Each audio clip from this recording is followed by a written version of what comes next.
Florida is the epicenter for the pill mill crisis. We are seeing that the babies born to mothers taking narcotics have been on the rise for years. In Brevard alone, we've had a 625% increase in babies born with this neonatal abstinence syndrome. They are the innocent victims of this crisis that we're facing in Florida. I toured facilities in Tampa at Neonatal Intensive Care Unit, St. Joseph's, with Pam Bondi and my husband, Senate President Mike Karadopoulos. And we saw firsthand what neonatal abstinence syndrome looks like. It is painful and horrible. These babies are going through terrible time that sometimes takes up to 6 weeks for them to go through withdrawal. The neonatal doctors are giving them morphine and sometimes phenobarbital to help ease their withdrawal symptoms. They have a hard time feeding because they've lost their autonomic control, their automatic sucking that babies are born with. They have dysfunction with that. So they have a hard time eating and gaining weight, and they're having tremors and having diarrhea.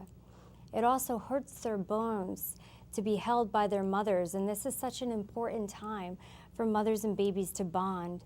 And so when they can't be held, it interrupts the mother-baby bond. They also can have seizures, and that's why they have to be given the phenobarbital. But these babies have inconsolable crying. They can't be held. They have to be in dark, quiet environments so they are not hyperstimulated. And it's so sad to see.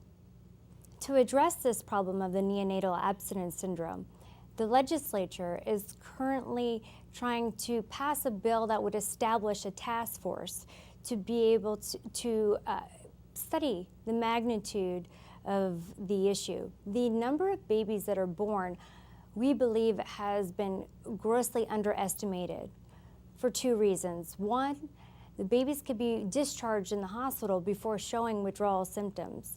And two, if the discharge diagnosis is not withdrawal, it hasn't been counted. So we need to do research on finding the true numbers of the babies withdrawing here in the state, as well as the fiscal implications. Babies can withdraw up to 6 weeks. The neonatal intensive care unit costs 3 times as much as the newborn nursery. And if you can imagine the cost of one baby, let alone the many that are going through withdrawal here in the state.